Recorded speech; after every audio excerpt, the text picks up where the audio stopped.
Hi, I'm Christian Brindle, and welcome to the Everything Medicare Podcast.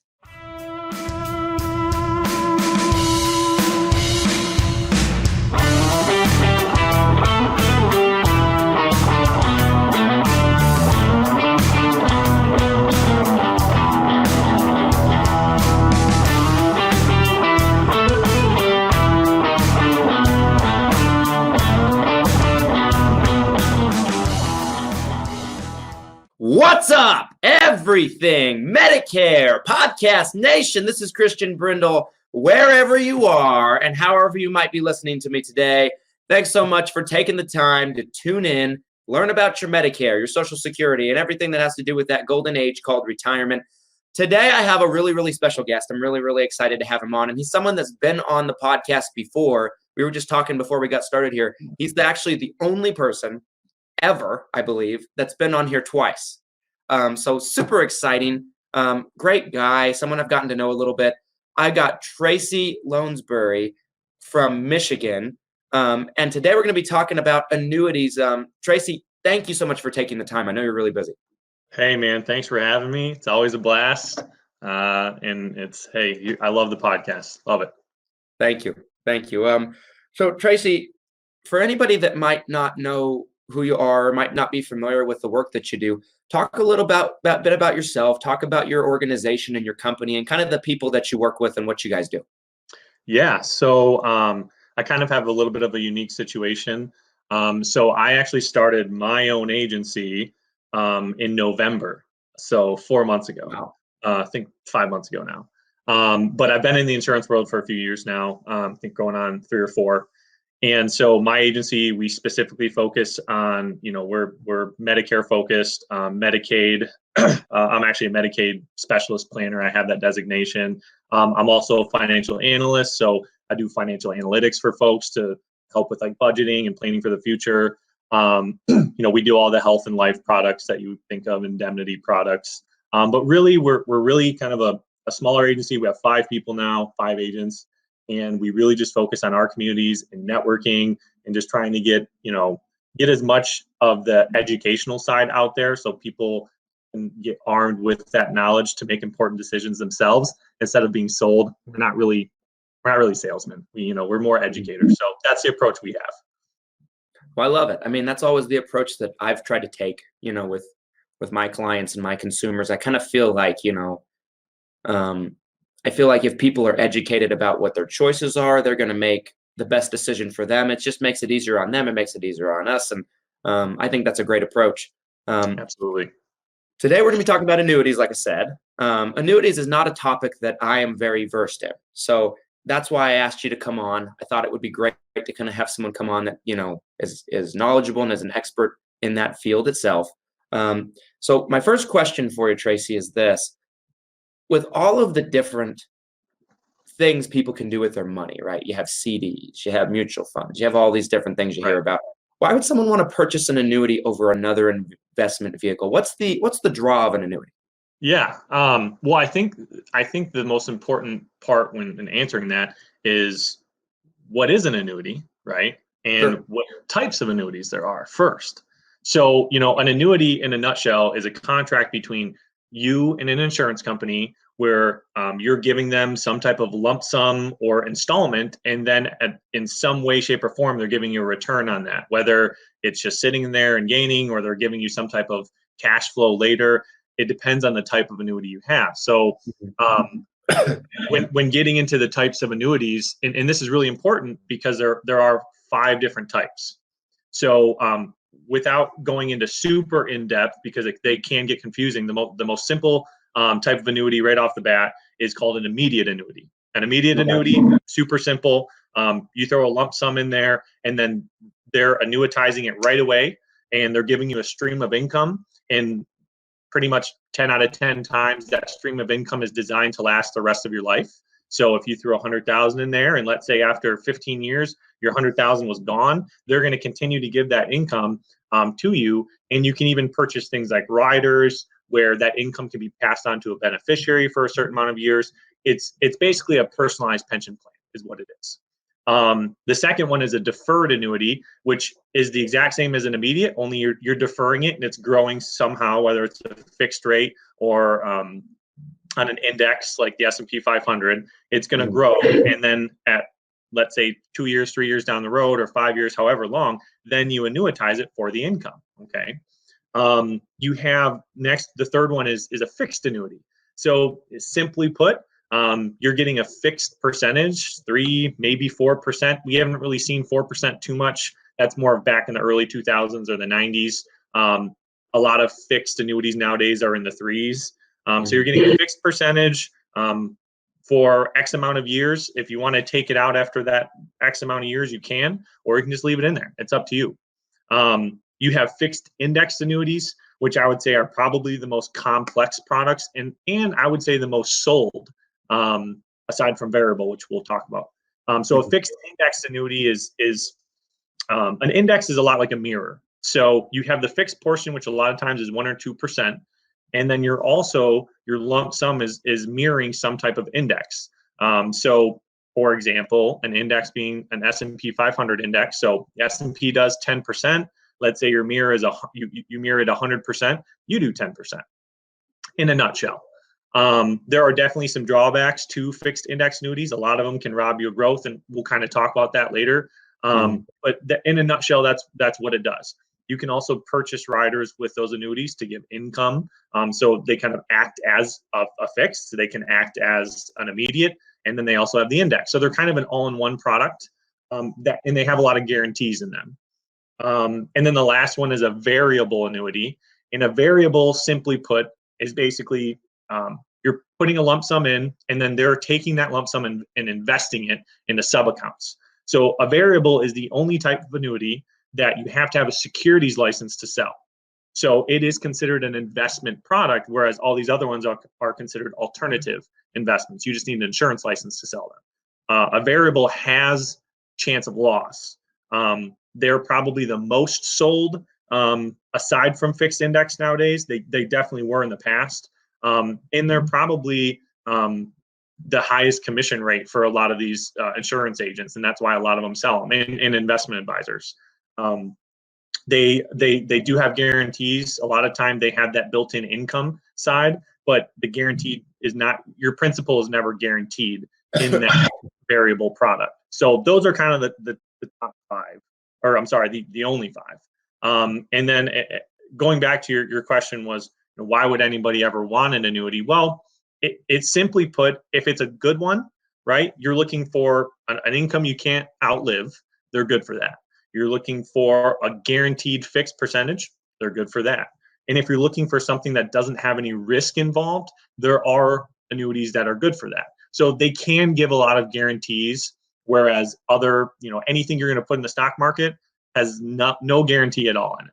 Okay, even bonds, I would say the only guarantee you're going to find is maybe a money market, and even then maybe not. So because they do fluctuate. So that would be something that you would look at if you wanted some guarantees. Gotcha. And I think that's, something that's vitally important, especially for our audience, which is a majority retired, right? Right. They can't really afford to lose a whole bunch of money. My dad is now on Medicare, and he's always talking to me when we talk about investments. He's like, I'm not a spot in my life where I can't afford to lose money. He's like, I don't have time to make it back. So I think that's very interesting, very important. Very important. Let's shift gears over to, you mentioned the different types of annuities. In your mind and in your opinion, when you're talking with your clients, what kind do you feel is the best kind and why? Man, that's a tricky question. And, in our industry, to make a blanket statement is hard because everybody's situation is so different. So I would say, I'll tell you the most sold annuities or the annuities that I help the most people with are the fixed index annuities. And the reason is, nowadays, a fixed index annuity can be just as good and give you as many things as a fixed. It can be just as good and give you as many things as an immediate or deferred. And then from the variable side, you see in the past, variable annuities had the biggest opportunity for growth. but there was risk involved. Well, now fixed index annuities they've evolved so much to where, I mean, this past year, there are annuities out there that did 14 to 18% because we had a really good year, right? Yeah. Versus, in a variable account, maybe you get 14 or 18%. What happens when you have a down market? Then you could lose all that. So I personally like the fixed indexed annuities. I think they've come a long way. They can give you guaranteed income. They can give you guaranteed fixed rates, and their indexes, if it's a good annuity, can really give you some pretty good performance. Cool. Well, I think that's very simplified, for people. And I think that's, it's an investment that probably a lot of people can understand. And I think that's always very important. There's nothing that I've hated more when I've looked to invest money over the years, whether it be, an IRA or a mutual fund or whatever it is, then that I, no matter how many times it's explained to me, I don't understand it. Right. My rule is I won't put my money in anything that I don't fully comprehend. Right. And so I think, it being an investment that's relatively simple, probably fits that bill for a lot of people. It's something that they can probably easily wrap their heads around a little bit.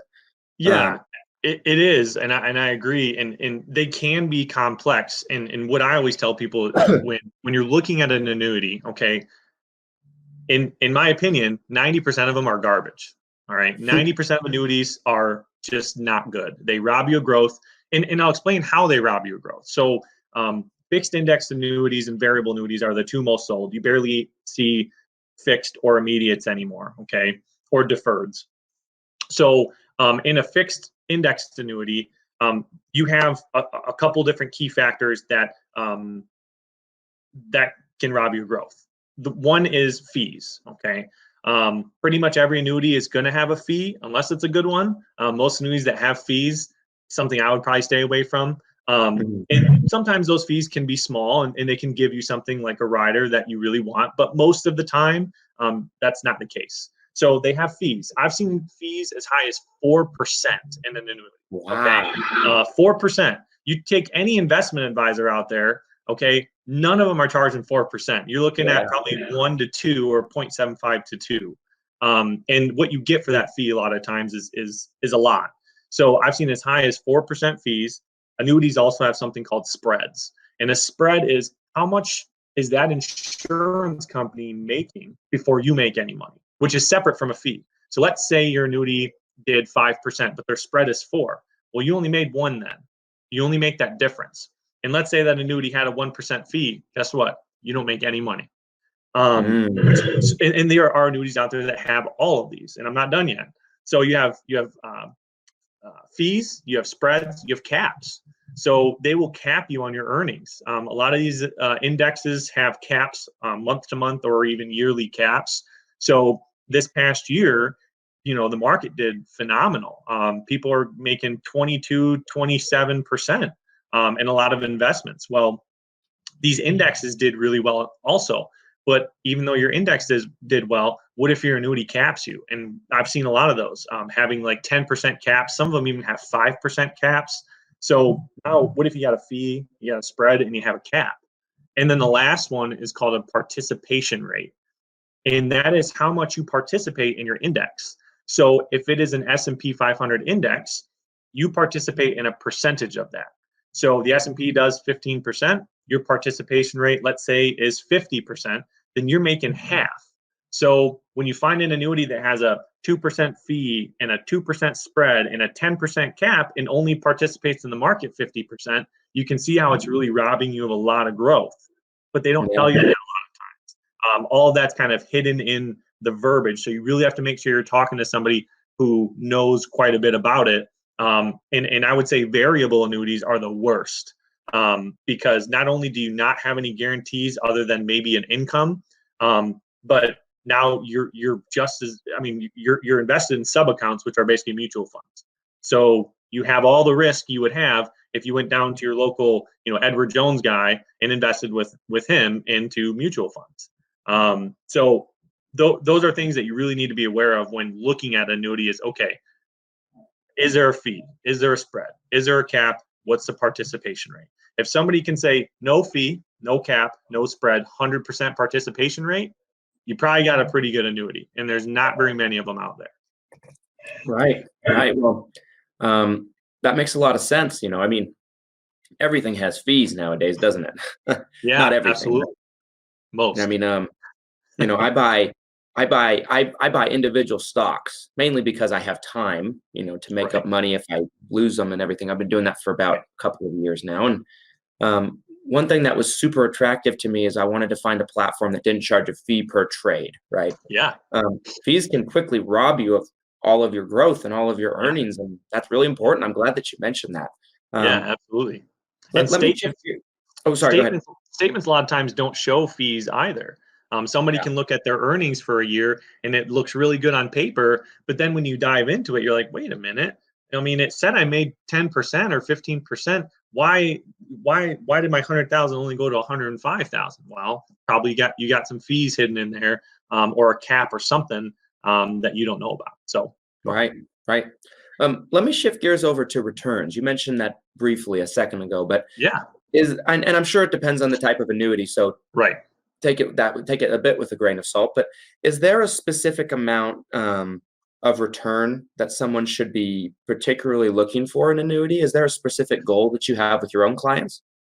Yeah. So, every annuity has something called a surrender charge. Okay. And in that surrender charge, basically what it is when you first purchase an annuity, okay, if you want that lump sum that you put in, you want all of it out, in however many years you might have purchased it for, there's going to be a fee schedule. So if it's a 5-year annuity, let's say your first year is 5%, second year 4, 3, 2, 1, and you take it out in the third year. So that's a 3% surrender charge you're going to pay on any money you take out, over and above your free withdrawal. They also have a free withdrawal. A lot of annuities have a 5 or a 10% withdrawal. You can take out 5 or 10% each year with no penalty. If it's a qualified account, meaning the funds that made up that annuity have not been taxed, you'll have to pay taxes on it, but you won't pay with any fees. So you have the surrender period you have to be careful of. So as far as a return on an annuity, okay, if you're in a fixed account, it's real simple. It's whatever your fixed rate is, okay? As long as there's no fees or anything, which with fixed account, a lot of times there's not, you're going to get whatever that is. So I just saw one from the 90s the other day at a 4% fixed rate, okay? So that person was getting 4%, and it compounds each year. So your 100 turns into 104, and then you're getting 4% on that 104 the year after. Compounding interest. Warren Buffett said it's the 6th wonder of the world, or whatever it is. Yes. So it's super important. In a fixed indexed annuity, your return is going to be based on what index you have and how much you participate in that index. I can tell you in my annuities that I sell and that I help people with, I would probably say, in not counting this past year, because this past year is a good one, you'd probably be looking at anywhere between a 5 to 8% return over a 10-year period, like on average per year over 10 years. This past year, I had an annuity that did 18% in their index. So it's not like they can't perform. They can. It's just on average. The stock market on average does 7%. You can beat it. If you're a little bit savvy, you could probably average 10. But overall, you're probably going to average 7. The rule of 72, if you've ever heard of that. Every 7.2 years, you'd get 10%, or every 10 years, you'd get 7. Every 10 years, your money's going to double. Or I'm sorry, every 7 years, your money's going to double. Okay, that's on average in the stock market. So an annuity, some of them actually have outperformed that rule of 72, which has been pretty crazy considering there's no risk involved. So yeah, I would say on average you're looking at between that 4 to 8, 5 to 9 area if it's a good annuity. Well, I think that's very interesting because 5 to 8% return is a good return. Absolutely. Something as safe as an annuity for the most part. I mean, right. I don't think a lot of people realize that. I mean, of course, nothing's guaranteed, like you said, but that's a very realistic possibility on a return. Let's talk about the type of person that should would invest in an annuity for a second. Yeah, How much would you say, is there a certain amount of money, I guess I should ask, that a person should look to invest into an annuity? Or is it sure. only for people that have a tremendous amount of savings? Is it only for the guy with $100,000 in the bank? Is there a specific amount that the person should look to invest? That's a good question. So everybody's situation is different. And I'll, Mhm. I'll kind of give you a case in point. Recently, I had sat down with a lady who she had about 40,000 with an investor, and she was just so afraid that with the elections and everything, she was going to lose a big chunk, and that's it. That's all she had, right? To be suitable, you can't just throw 40,000 into an annuity and then she only has access to 10% within that surrender period. Okay, whether it's 5 years, 10 years, who knows? Okay, it depends on the annuity. So from a suitability standpoint, I had to look at, okay, how much does she need liquid? Look at, her debt, her income, yada yada. And for her, a minimum in a annuity that we were looking at was 25.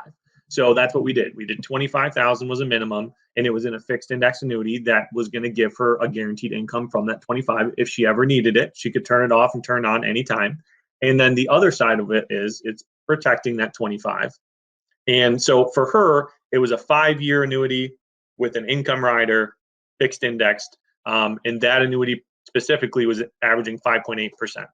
So the other side is, I have a client that invested or purchased a $1 million annuity. Okay. So he had a few million, he had a lot of income coming in from a business he had sold and then was receiving royalties from, or receiving basically a paycheck from, and he just didn't need it. Okay. So for him, looking at his big net worth, it was like, all right, well, let's see how much of this we can throw and protect it and then still give you some growth and have it be in a good avenue to pass on to a beneficiary. So for him, multimillionaire, tens of millions, he threw $1 million in there. So all the way down from 25,000 to $1 million. So it's really going to depend on what annuity you pick for that person, and that's why you're going to have to do your due diligence. As an insurance agent, you have to do your due diligence and make sure that you're doing all the financial analytics that come in front of even talking about annuity, making sure that it's right and it's suitable. And then as a purchaser, you're going to have to make sure that you understand the downsides to it. The fact that it's not fully liquid a lot of times, and that can really put a damper on somebody's retirement. So it really does vary a lot. Gotcha. Well, that makes a lot of sense. And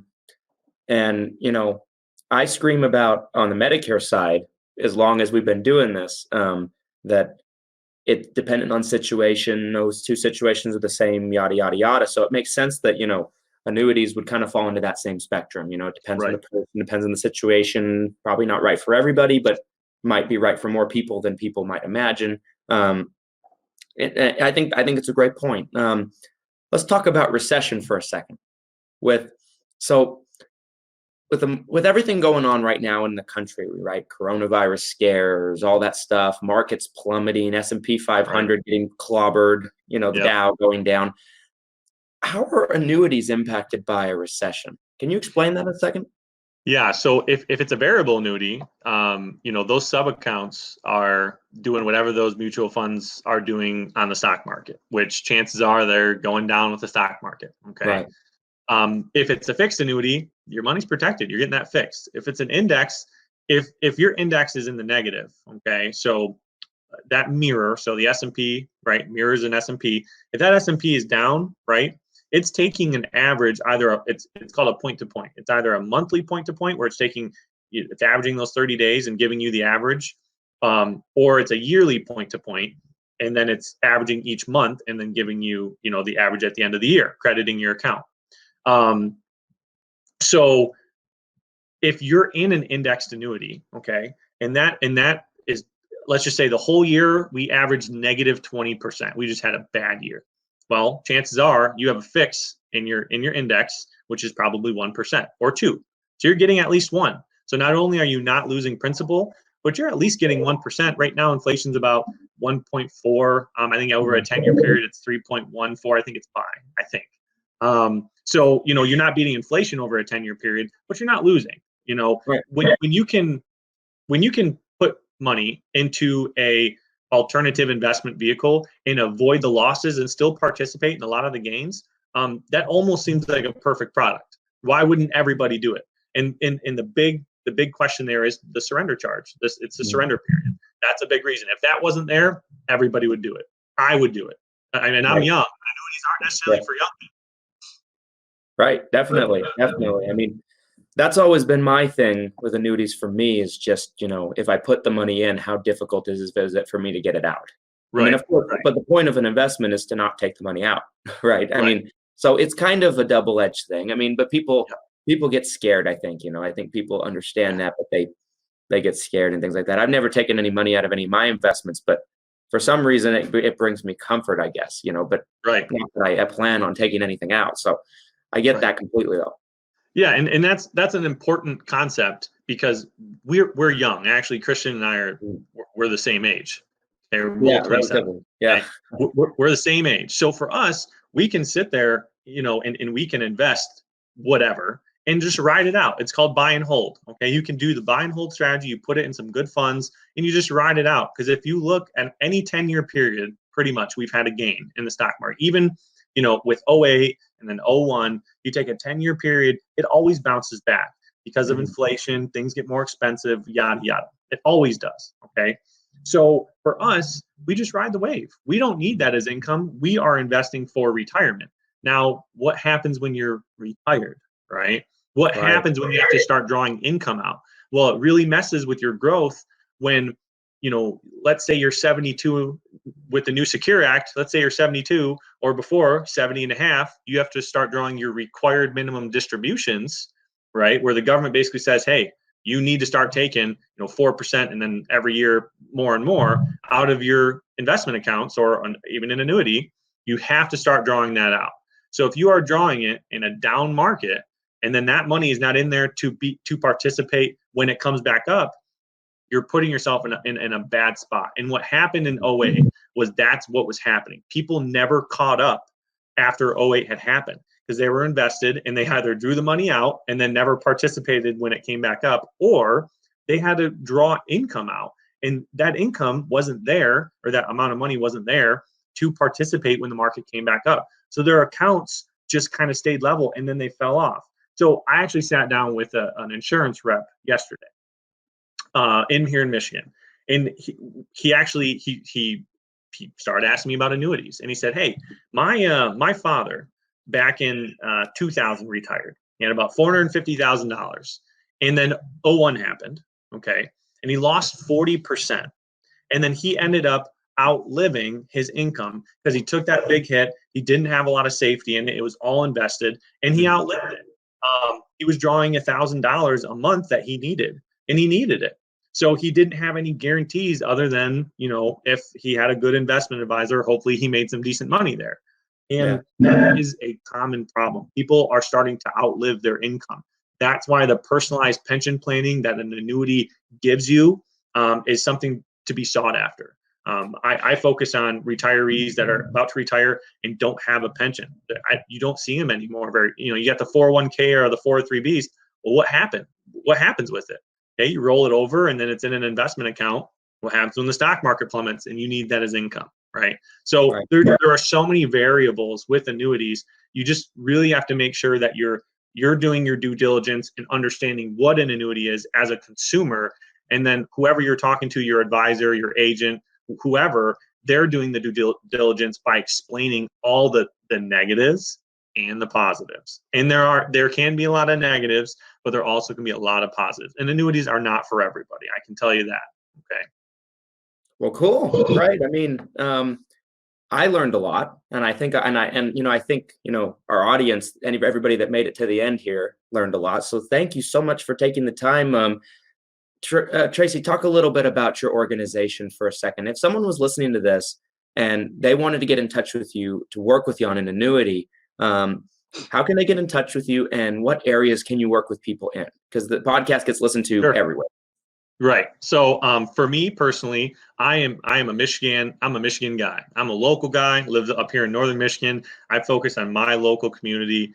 So if you do watch this and you are up here, I'll be able to help you out. But I would say, if you're interested in annuity and you're somewhere else in the country, you can always call me. I'll walk you through it. And I'm sure I could find your referral out by you. But at the end of the day, we want to focus on our community and helping our community. And we're in Petoskey, Michigan, 49770 zip code. And my insurance agency is called T&T Insurance Group. And I just want to say, Christian's podcast has really helped a lot of people. I love watching it. Absolutely love watching it. I think you do a great job. And, if you have any insurance needs, make sure to go see Christian. Thanks, Tracy. Really, really appreciate that. No problem, and thanks again for taking some time out of your schedule to kind of be with us today and kind of share this great information.